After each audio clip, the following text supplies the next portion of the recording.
봉독하도록 하겠습니다. 함께 읽도록 하겠습니다. 시작. 각자 에스라는 높은 산 위에 서 있었으므로 백성들은 모두 그가 책하는 것을 볼 수 있었다. 에스라가 책을 펴면 백성들은 모두 일어섰다. 에스라가 위대하신 주 하나님을 찬양하면 백성들은 모두 손을 들고 아멘 아멘 하고 응답하고 엎드려 얼굴을 땅에 대고 주님께 경배하였다. 2주 만에 느헤미야로 돌아왔습니다. 지난주에 이제 최현 목사님이 설교하셔서 기억하고 계시죠? 내용을 다. 내용이 아주 간단합니다. 성벽을 짓는 이스라엘의 이야기가 바로 느헤미야의 이야기인데요. 52일 만에 느헤미야 7장에서 성벽 공사를 완료하게 됩니다. 그러면 꼭 뭔가 중심적인 내용이 끝난 것처럼 느껴지지만 사실 느헤미야의 진짜 시작은 8장부터예요. 왜냐하면 느헤미야가 그 말씀 속에서 그들이 해야 했던 것이 성벽을 짓는 것은 맞지만 물리적으로 성벽을 짓는 것은 제가 2주 전에도 말씀드렸는데 하나의 컨텐츠이고 이제 이 성벽 짓기를 통해서 이스라엘 백성들은 하나님 나라, 하나님의 국가로 재건되어야 했습니다. 그래서 8장부터가 왜 중요하냐면 이제 성벽 짓기를 완료한 이후에 이스라엘 백성들에게 하나님의 말씀을 선포하기 시작하고 9장에 대해서는 그걸 통해서 이스라엘 백성들이 회개하는 장면이 기록되는 것이죠.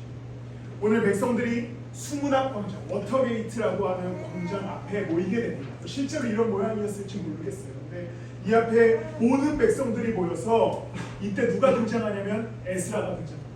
신기하지 않습니까? 알고 계셨어요? 느헤미야의 에스라가 등장한다는 거. 뭔가 스파이더맨의 아이언맨이 등장하듯이 느헤미야의 에스라가 등장합니다.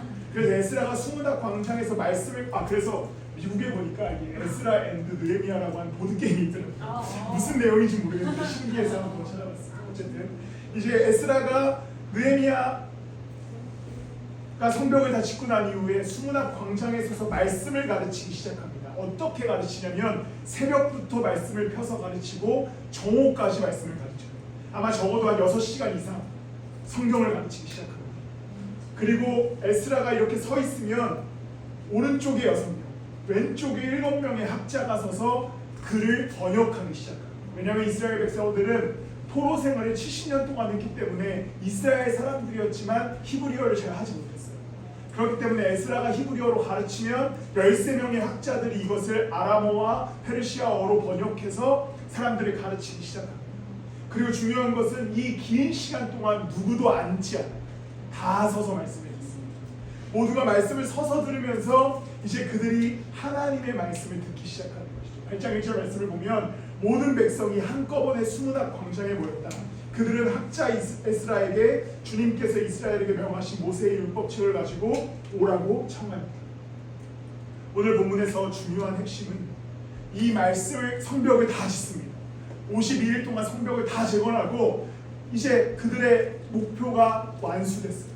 그런데 이 백성들이 어떻게 합니까? 에스라에게 먼저 가서 우리에게 말씀을 좀 가르쳐달라고 청합니다.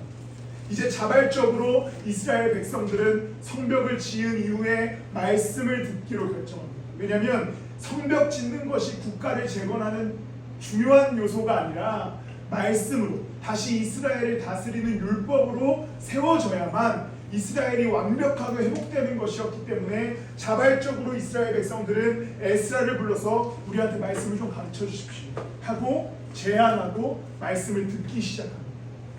성벽을 지은 이후에 말씀이 선포되죠. 오늘은 이 말씀이 선포됨으로써 이스라엘 백성들이 가졌던 반응에 대해서 나눕니다. 우리가 이 땅을 살아가면서 어떻게 하나님 앞에서 반응할 것인가, 어떻게 우리가 하나님을 따라갈 것인가에 대해서 함께 나눠보고자 합니다.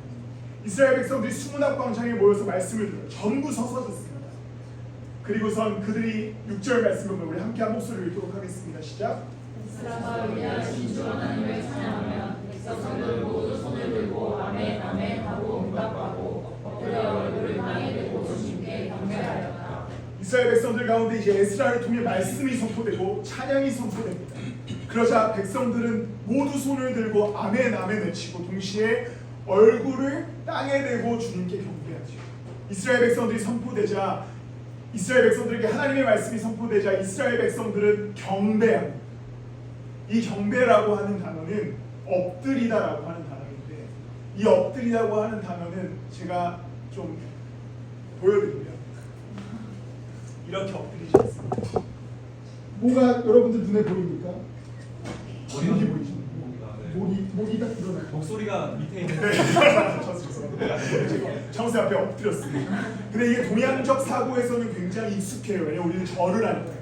근데 우리나라에 아마 동양적으로 절을 하다는 것은 내가 당신을 가장 높여드립니다. 이런 의미였죠. 근데 고대 근동 문화에서 경배하다라고 하는 이 엎드리다라고 하는 단어의 뜻은 무슨 뜻을 갖고 있냐면 내 목이 당신 것입니다 라는 뜻이에요. 왕 앞에 목을 내어놓으면서 우리가 졌어요. 우리가 전쟁에서 졌습니다. 이제 내 목을 왕인 당신에게 드립니다. 이 목을 자를지 살려줄지는 왕이 알아서 하십시오라고 하는 태도가 엎드리다. 이스라엘 백성들이 하나님의 말씀을 들어요. 그리고 그들이 하는 행위가 무엇이냐면 땅에 머리를 대고 엎드립니다. 목을 내어놓는 것이죠. 뭐라고 얘기하는 것이겠습니까? 하나님, 이제 이 나라는 하나님 겁니다. 우리의 목숨은, 우리의 목은 하나님께 달려 있습니다. 하나님 책임져 주십시오라고 얘기하는 의미로서 그들은 엎드립니다.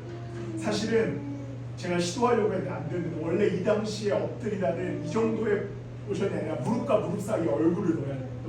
저는 안 맞아요. 저는 아마 바로 잘렸을 거예요. 이렇게밖에 못 엎드려 이러면서 바로 잘렸을 텐데.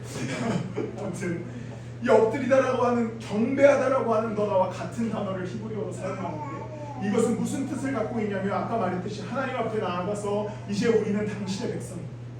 우리의 목숨은 하나님께 달려 있습니다라고 하는 고백입니다.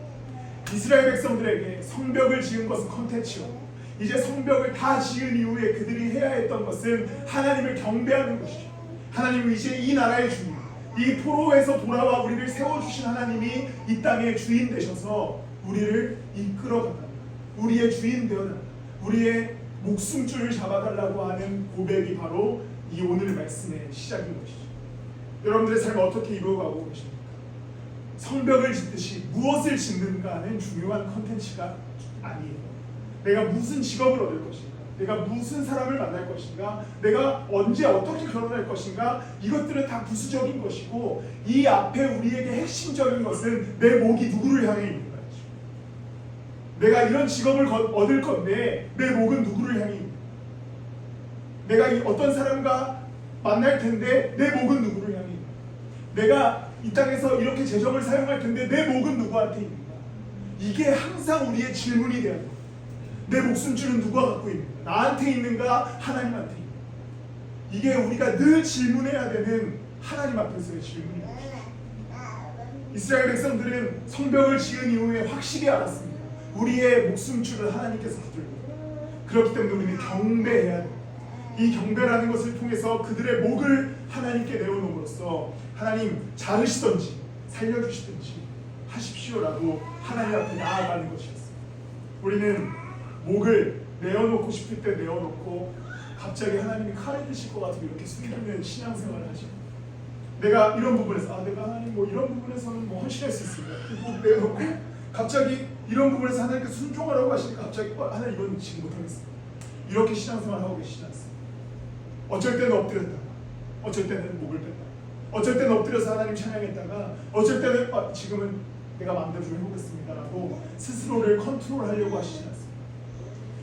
이스라엘 백성들이 하나님 앞에서 바르게 세워질 수 있는 방법은 엎드려 경배하는 것밖에 없었습니다. 내 목은 하나님께 있습니다. 우리 국가의 목은 하나님께 있습니다. 주님 뜻대로 없어서. 이것이 우리가 그리스도를 따라가는데 가져야 할 삶의 태도인 것이죠. 항상 엎드리십시오. 진짜 물리적으로 엎드리는 것도 뭐 좋은 방법이지만 삶에서 엎드리셔야 돼요.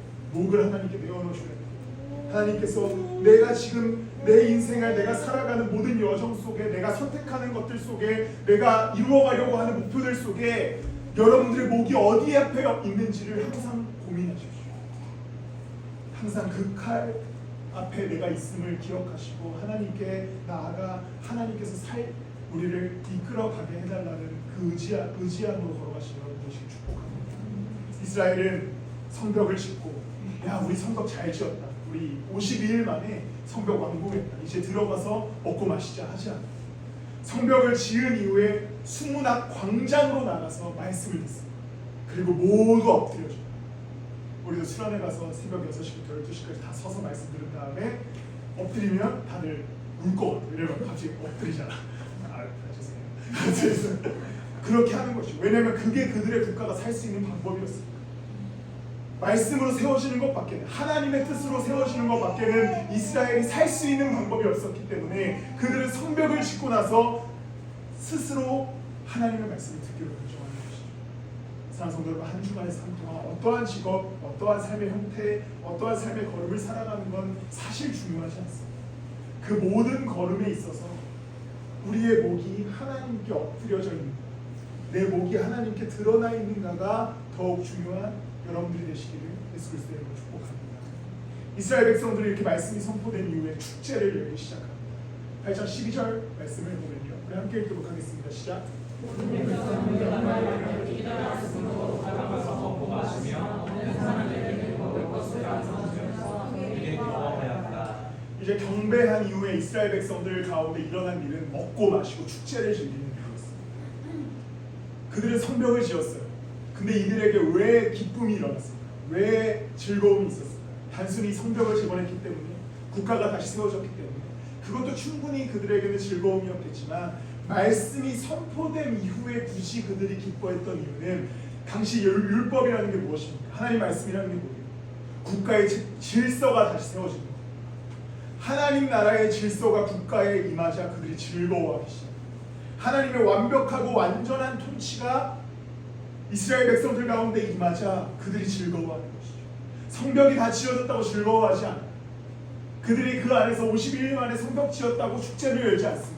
축제를 여는 시점을 보면 말씀을 듣고 경배하고 찬양한 이후에 축제를 열고 새로운 질서가 확립됐기 때문에. 율법이라는 것은 어떻게 보면 이스라엘 백성들을 통제하는 수단이었을 수도 있어요.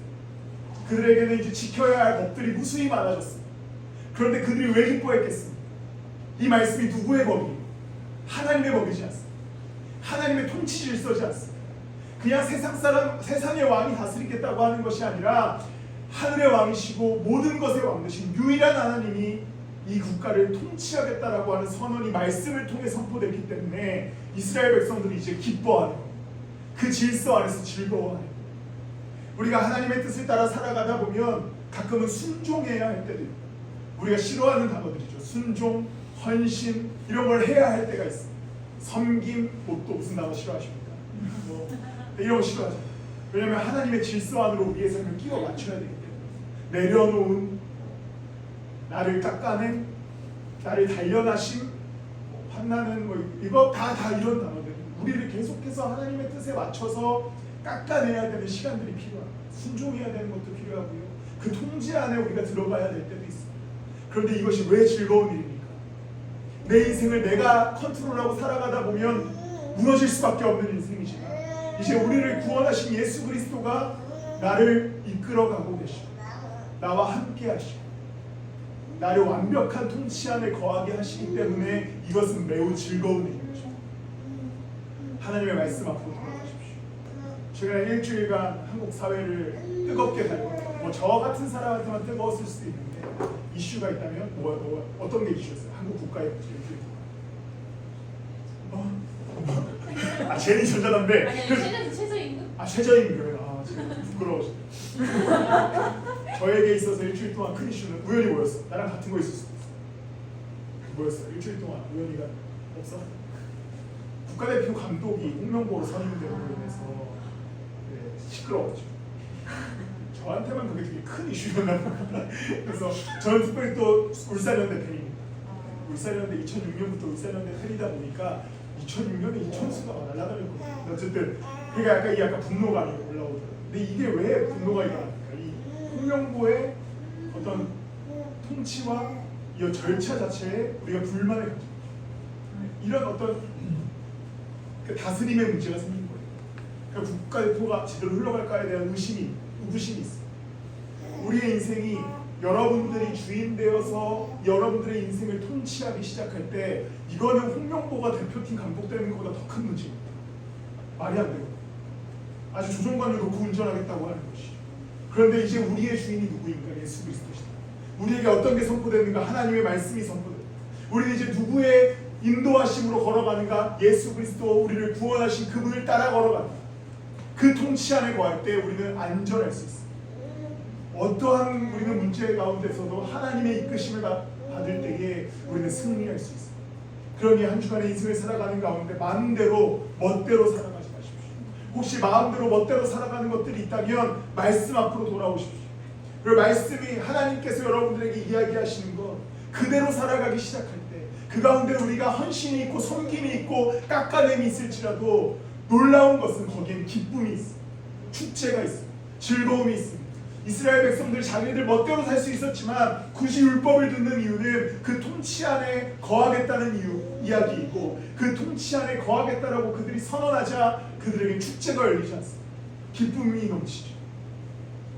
한 주간 여러분들의 삶의 어떠한 요소 때문에 즐거워하는 일주일이 아닌 하나님의 말씀을 듣고 따름으로 즐거워하시기를 소망합니다. 세상에는 수많은 우리를 이끌어갈 질서와 논리들이 있지만 그것이 중요한 것이 아니라 이제 우리를 정말 제대로 이끌어 가시고 우리의 조종관을 잡고 제대로 안내해 주시는 예수 그리스도, 내가 길이요 진리요 생명이라고 말씀하신 그 요한복음의 말씀처럼 그렇게 여러분들의 걸음을 옮겨가시는 우리 그리스도인들이 되시기를 예수님의 이름으로 축복합니다. 마지막으로 이스라엘 백성들은 예배를 회복합니다.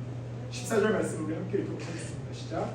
그는 이스라엘 자손은 일곱째 달 축제에는 초막에서 지내도록 하라는 주님께서 모세를 시켜서 명하신 말씀이 율법에 기록되어 있는 것을 발견하였다. 이제 이스라엘 백성들이 율법에서 하나의 절기를 발견합니다. 초막절이라는 것입니다. 초막절이라는 것은 어떤 것이었냐면 이스라엘 백성들이 출애굽할 때 광야에서 그들이 겪었던 시간들을 세월을 생각하면서 하나님을 예배하는 시간이었어요. 그래서 굳이 나무를 꺾어서 움막을 만들고 거기에서 생활하면서 하나님을 기억하고 예배하는 시간이 이제 원래는 첫 번째 율법에 그들에게 선포됐던 절기였어요. 근데 이스라엘 백성들이 포로 생활을 마치고 돌아와서 이스라엘의 성벽과 성전을 재건하고 나니까 이 절기를 회복합니다. 왜냐하면 이것은 이스라엘 백성들이 광야에서 겪었던 시간을 기억하고 기념하는 시간이었기 때문에 포로에서 돌아온 이스라엘 백성들이 동일하게 초막을 만들고 그곳에서 하나님을 기억하기 시작합니다. 실제로 이런 형태였을지 모르겠지만 이것은 이제 이스라엘 시절에 이렇게 뭐 초막을 만들어서 초막절을 지켰을 것이다 라는 추측으로 만들어둔 것이고 초막절은 현대 유대인들은 여전히 지키고 있습니다. 현대에는 좀 약간 세련되셨죠. 이렇게 하기도 하고 제가 사진을 준비 못했는데 예를 들어 집에 발코니가 있는 사람들은 발코니에서 지내요. 네, 발코니에서. 그래서 발코니에다 이렇게 조금 이런 걸 해놓고 거기서 일주일간 생활을 합니다. 이스라엘 백성들 가운데 말씀이 선포되자 그들은 초막절을 지켜요. 굳이 나무를 꺾어서 집을 만들고 거기서 하나님을 기억하는 시간을 갖습니다. 성벽도 지어졌잖아요. 성전도 완공됐어요. 그 느헤미야 초반부에 보면 그들이 살 집도 이미 열심히 짓고 있었어요. 그런데 굳이 그들은 불편을 감수하고 초막을 나무를 꺾어다가 움막을 짓고 그곳에서 생활하기로 결정합니다. 굳이 왜 불편함을 감수했어요? 그들이 왜 굳이 자기는 집도 있고 성전도 있고 안전한 성벽도 완공됐는데 갑자기 밖으로 나아가서 움막에서 지내야 했던 이유가 무엇일까요? 하나님을 기억하기 위해 편리하고 편안한 삶 속에서 잠시 시간을 내어 초막 안에 들어가서 우리를 구원하신 하나님을 기억하기 위해서 그들은 움막을 짓고 나무를 꺾어 초막을 지어 그곳에 들어갑니다. 우리에게 초막은 무엇이겠습니까? 내 인생, 내 뜻대로 내 생각대로 열심히 살아가고 이 즐겁고 행복한 인생 가운데 잠시 시간을 내어 불편하지만 예배하는 것이 우리의 초막일 것입니다. 잠시 시간을 내어 하나님의 말씀 앞으로 나아가는 것이 우리의 초막일 것입니다. 굳이 하지 않아도 되는 일이죠. 그냥 내 인생 가운데 편안하게 있으면 돼요. 그냥 나 혼자 즐겁게 룰루랄라 행복하게 살면 되지만 굳이 그 시간 가운데 시간을 떼어서 초막으로 들어가는 것 아마 이 땅 가운데 살아가는 우리에게 주신 하나님의 초막은 예배이고 말씀을 읽는 시간이고 삶 가운데 하나님을 묵상하고 찬양하는 시간일 겁니다. 이 초막 짓는 일을 삶 속에서 게을리하지 마시길 바랍니다. 이스라엘 백성들은 삶의 질서를 확립하자 삶의 주인을 기억하기 위해서 성벽 안으로 들어가지 않고 굳이 초막을 짓고 초막 안으로 들어갑니다. 굳이 초막 안으로 들어가는 이유는 하나님을 기억합니다. 여러분의 인생 가운데 이 굳이 초막을 짓는 일이 필요해요. 내 인생 그냥 뭐 잘 흘러가니까, 지금 문제 없으니까, 행복하니까, 즐거우니까 그냥 열심히 살아가야지가 아니라 초막을 지으셔야 돼요. 그것이 가정 속에서든지 삶의 자리에서든지 어디서든지 상관없이 굳이 시간을 내어 초막을 짓고 하나님을 기억할 시간이 여러분 가운데 필요합니다. 예수 그리스도께서 우리에게 요구하시는 것, 내가 너를 구원했으니 나를 기억하라는 것이죠. 내가 너의 하나님 되었으니 너의 주인이 누군지를 기억하라는 것. 한 주간 살아가시면서 굳이 초막을 만들어 들어가 예수 그리스도의 질서를 발견하시길 바랍니다. 굳이 초막으로 들어가 하나님을 예배하시길 바랍니다. 굳이 초막으로 들어가 하나님이 우리 가운데 하신 일을 생각하시길 바랍니다. 그래야만 우리의 주인을 다시 바로 잡을 수 있는 것이죠. 질서 안에서 여러분들의 삶을 살아내십시오. 때로는 예배함으로, 때로는 묵상함으로, 때로는 말씀을 읽음으로 그렇게 그리스도와 걸어가신 여러분들이 축복합니다. 우리는 늘 예수님을 약간 걸어가다가 내가 열심히 내 집 짓고 살아가다가 가끔 도와주시는 분으로 생각합니다. 주님 우리 집 오셔서 청소 한번 해주시죠. 이 정도로 생각한다는 것이죠. 그런데 우리가 가져야 할 삶의 태도는 주님 우리의 삶 가운데 완전히 임재하시고 완전히 함께 해달라는 고백이 필요합니다. 그분의 질서 안에 거하십시오. 그분의 말씀 안에 거하십시오. 굳이 시간을 내어서 하나님께 나아가시는 초막을 짓는 여러분들 되시기를 예수 그리스도 이름으로 축복합니다. 말씀을 마무리하겠습니다. 이제 어제 토요일날은 제가 혼자 카톡에다 쭉 이렇게 글을 올리잖아요. 주고 이제 참 등역으로 쭉 올리고 어제 밤에까지도 올리고 아무도 이렇게 응답이 없는 거예요. 약간의 다들 잘 살아? 직장에 있을 때는 그렇게 막 열심히 답장하고 뭐 PC 카톡을 켜놓을 때는 그런데 이런 마음을 갖다가 무슨 생각이 들었냐면 하나님의 말씀이 우리에게 좀 그런 상태가 된 것 같아요. 하나님의 카톡은 이미 와 있죠. 성경 66권 1189장의 말씀이 우리 가운데 와 있어요. 카톡이 왔어요. 근데 우리는 계속해서 회피해요. 나중에 읽지 뭐. 하나님 일 없어진 거 못 보시니까 나중에 읽지. 카톡이 왔지만 우리는 굳이 무시하는. 이거 뭐 다른 사람이 응답하겠지. 굳이 나한테. 혹시 여러분 그러한 카톡 하듯이 하나님의 말씀 앞에 서 계시지 않습니까? 이 말씀은 여러분들에게 임한 살아있는 생명의 말씀. 오늘 여러분들에게 이거 말씀을 통해 삶이 변화되길 원하십니다. 여러분 말씀을 통해 여러분들의 질서를 다시 잡게 하시기 위함. 그러니 한 주간 굳이 시간을 내어 초막을 지으십시오. 그래서 그곳에 들어가 하나님이 여러분들에게 요구하시는 질서를 확인하십시오. 그리고 여러분들의 목이 어디 있는지를 점검하십시오. 그래서 하나님 앞에 나아가 진짜 예배하고 경배하는 여러분들 되시길 예수 그리스도 이름으로 축복합니다. 우리 잘 찬양하실 텐데요. 우리 아까 함께 했던 찬양입니다. 예배합니다. 함께 찬양하실 텐데